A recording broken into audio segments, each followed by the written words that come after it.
Hello everyone, welcome again to my channel. And today I will share another topic about freelancing.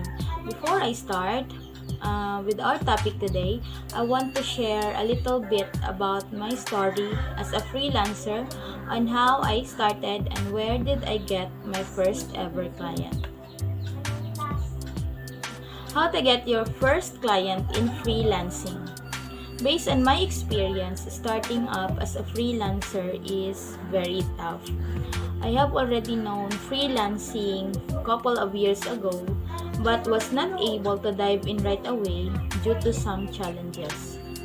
These challenges are, number one, I have no available resources, and that includes my PC or the personal computer that I am going to use, the internet connection. Number two is I have no clear idea about what really freelancing is. Third one is I have no enough confidence to applying. And the last one is my student mindset, because during that time, since I am still studying, my mindset is I cannot render or I cannot do a job because I am still a student. Yeah, that's what I am thinking.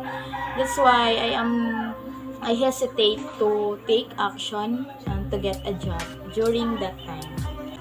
How did I get started? Since I started applying, it took me 3 months before I got hired. Yes, 3 months. And luckily, I got hired, but before I got hired, I've been through sending lots of proposals and cover letters to different clients, and it is my first time to apply online. So obviously, I really have no idea about of how should I do it properly in a proper way, and I don't know what are the do's and the don'ts. I just keep on sending many proposals as I can every day. While sending proposals, I also took time to learn the job and the job I am applying for. And of course, since I already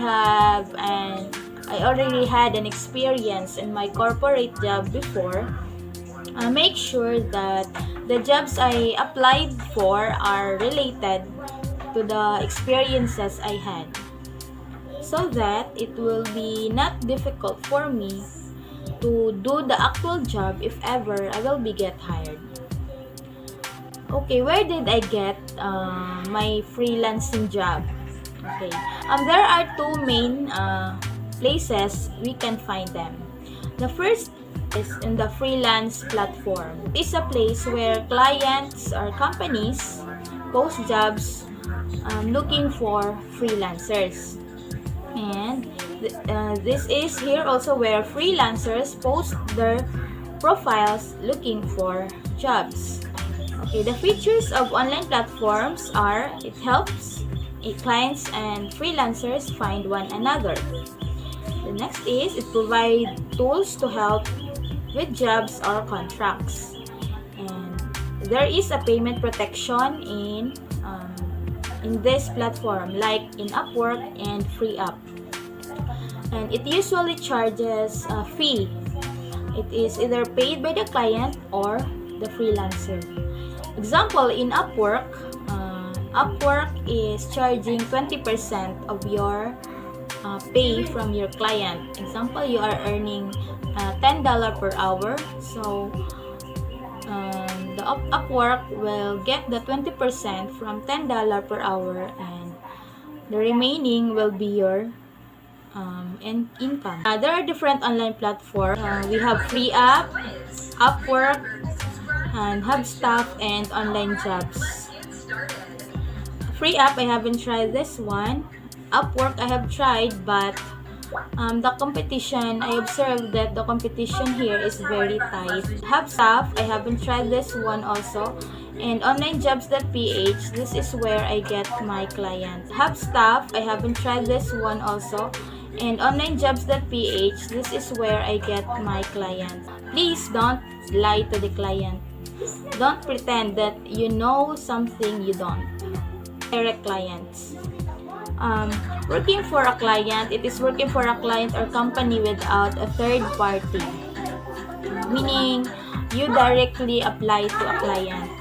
And there is no special features or no fees and no deduction. But it is more riskier. Usually higher fees are offered. In my case, I was hired in a platform, but my client did not stick in the platform.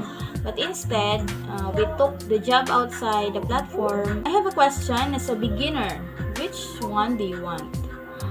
Platform or direct? Please drop your comments below. What would you prefer? If you will prefer platform or direct?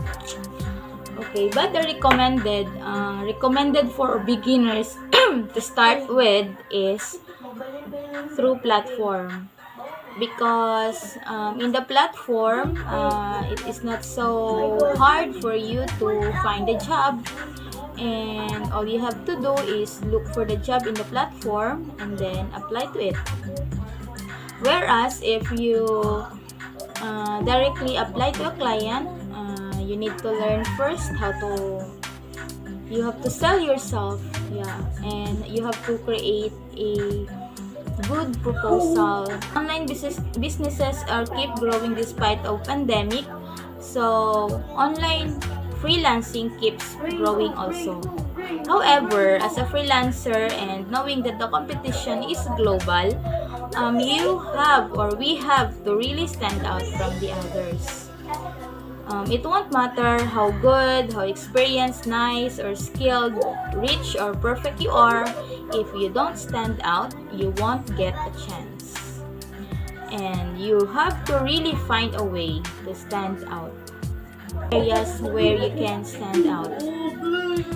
Number 1 is in the cover letters or the proposal.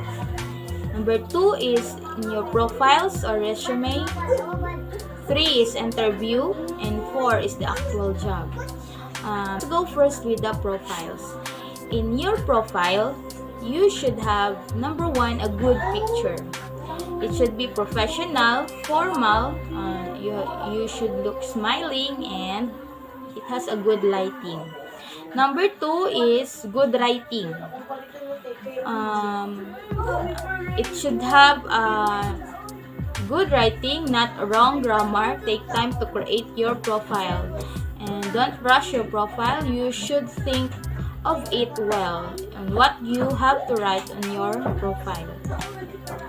And you should have skills and what the clients need. Of course, you should have the skills what they need, and then have proof that you can do the work. You should have a portfolio or sample work and your previous jobs. Okay, this is how to write a cover letter, and let us take this example. Okay. Make sure that in your cover letter you mention what you are applying for, as it stated in the job description. That is to let the client know that you really read the job posting very well. And sometimes they put keywords on their job post and has a special instruction on it in submitting your cover letter or proposal. It is important that on the first 2 lines of your cover letter, you already catch their attention, because they are too busy to spend too much time in a single proposal. Avoid these common mistakes when writing cover letters. Number 1 is reusing the same cover letters. It means sending a generic cover letter to different clients.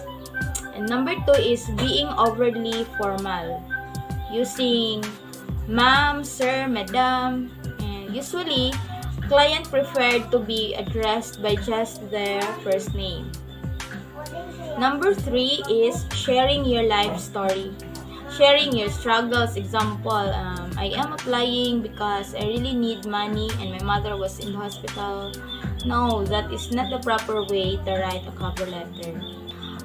Okay, I think that's all for today, and I hope you learned something. Please don't forget to hit like, share, and subscribe.